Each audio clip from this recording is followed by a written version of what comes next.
All right, everyone, welcome back. I was gonna use some Resiners to make a bloom, but it was very thin. And I usually make blooms with medium viscosity resin. So the resin I had mixed up, I had put over there in a countdown calendar, so I'll show you that. But it was amazing. I really didn't even need to put it in the vacuum chamber, but I did anyway. I mean, that's how thin it was, and it mixed so well. But I appreciate them sending that to me.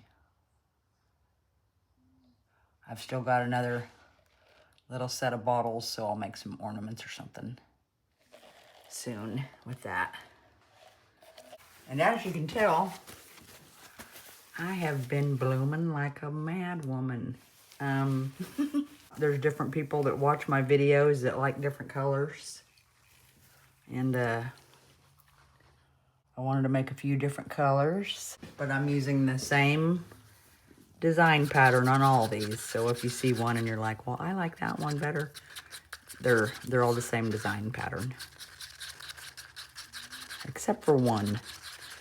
But it was just the pour in kind. Super easy. Okay, I forgot. I want some stones. Let's get these bubbles out.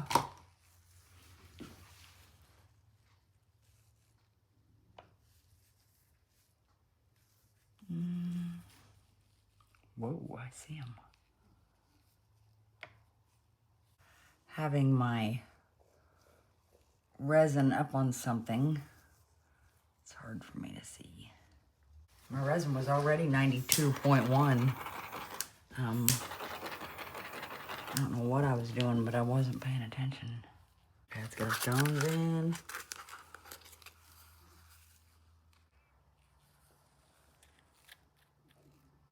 Okay, we'll get this in the piping bag right now.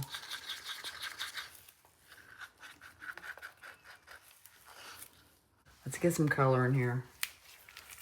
We'll do purple.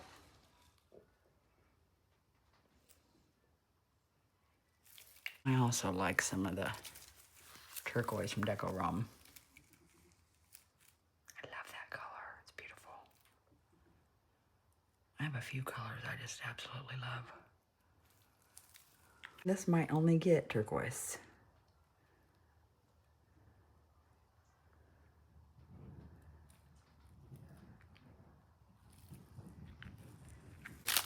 Take this out and twist it up and tie it. Okay, let's swirl this up a little bit and get the bubbles out while we're at it.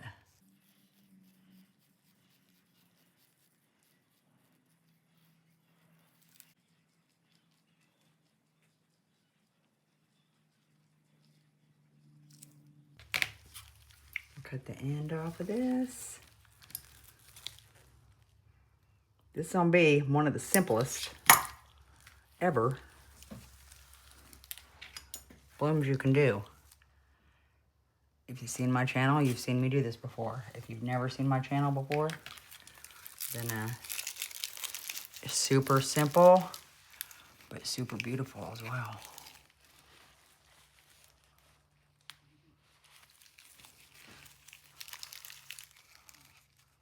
Gonna go in.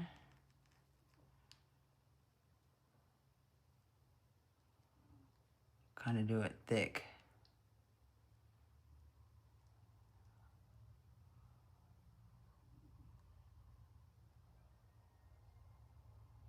That's all I'm doing.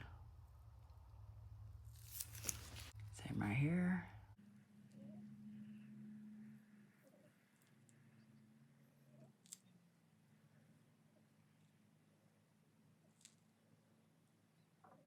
And then it right there.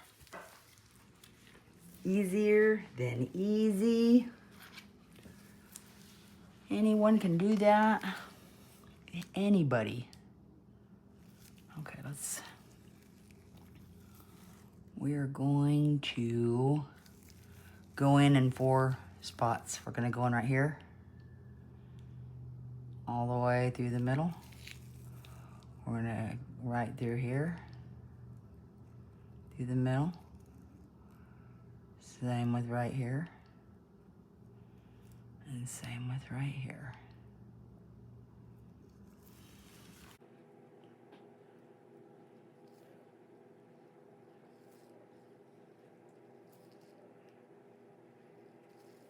Perfect. Hopefully it blooms like I want it to. Let's torch this, blow it off and torch it. If you don't, you'll start a little fire.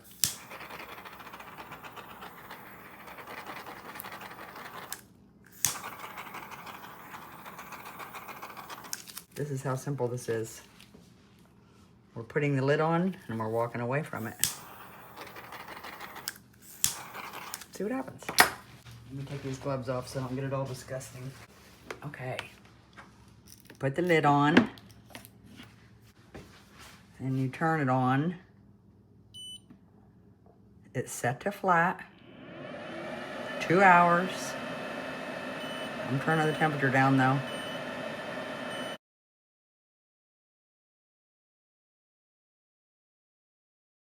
We're starting at 96. After I see it bloom, I'll go ahead and raise the temperature up. Okay guys, let's get some color on the back of these. Whoa.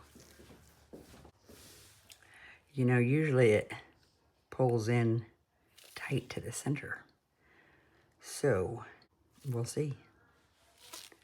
But I am going to use, let's see. Okay, this is my Dioxazine purple. Let's get some in here. I did 3 droppers.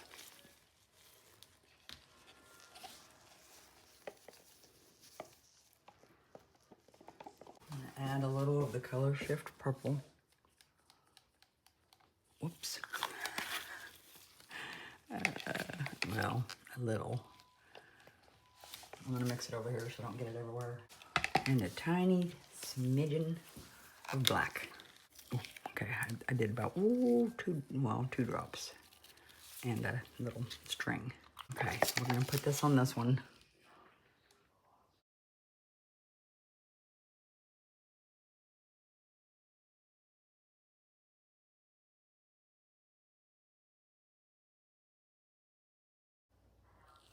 Okay, there's that. The other one, I'm gonna use some of this blue Eder Art Drops. Squirt some in there. Put in a little bit of the slate blue.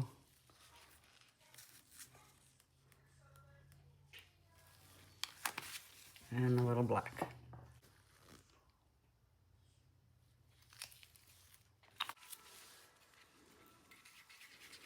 Ooh, that's pretty. Okay. Oh, I'm so sticky now.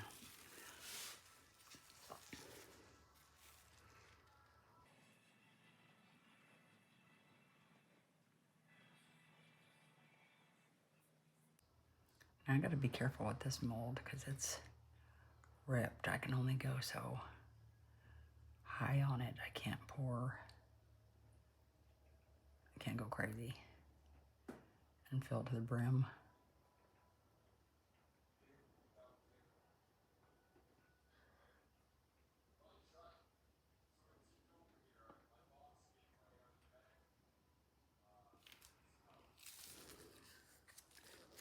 Nice. Put the lid on it. Well, let me torch it real quick.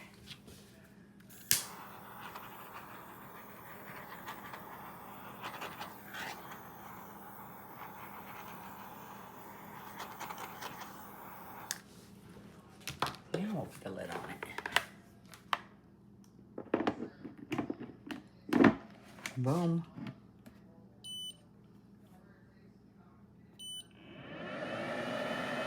2 hours, 140 degrees, how I'm leaving it. Okay guys, I'll see you in 2 hours. Bye. Okay guys, I'm gonna move this out of the way for now. This was the little thing I made with the Resiners. Isn't that beautiful and sparkly? Of course the glitter sank to one side. Still cool though. Okay, how'd I have that in there?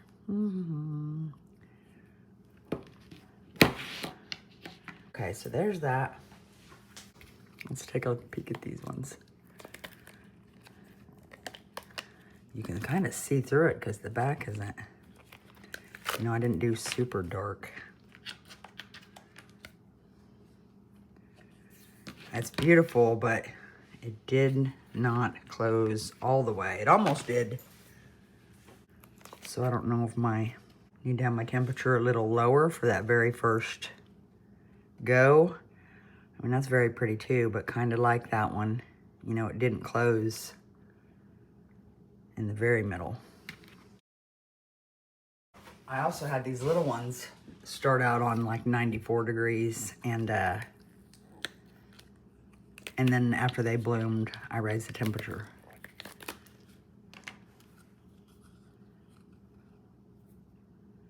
Very pretty.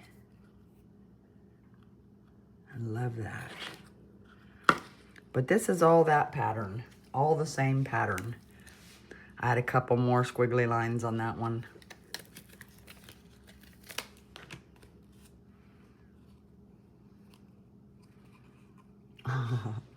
I love that.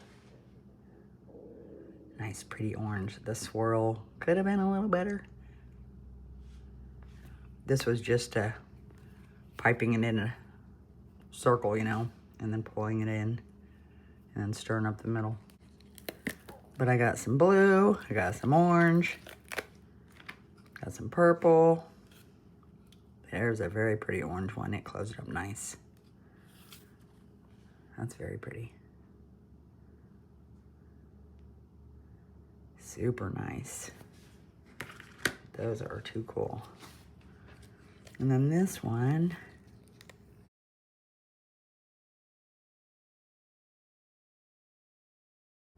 beautiful. See, this one closed by itself too. You see the iridescent flakes I put on the outside?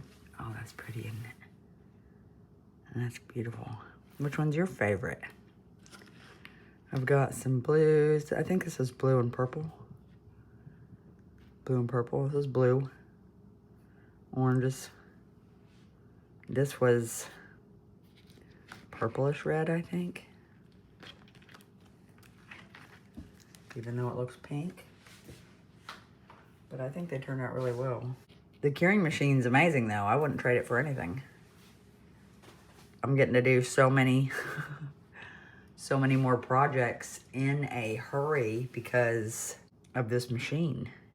What would have taken all day long, because say I get up and pour a bloom, then I gotta wait for the back to cure so that I can get a background on it. And then I gotta wait another how many ever hours to demold. So it could be a 16-hour process or longer to make one bloom. So if I can cut it down to less than 5, yeah, that's a significant improvement, and I couldn't be happier. So yes, I definitely will be curing all my blooms in the G3 2-in-1 curing machine. I may let them bloom first and then turn it on, but definitely happy with it. And I'm happy with these blooms, and I hope you have an amazing day. See ya.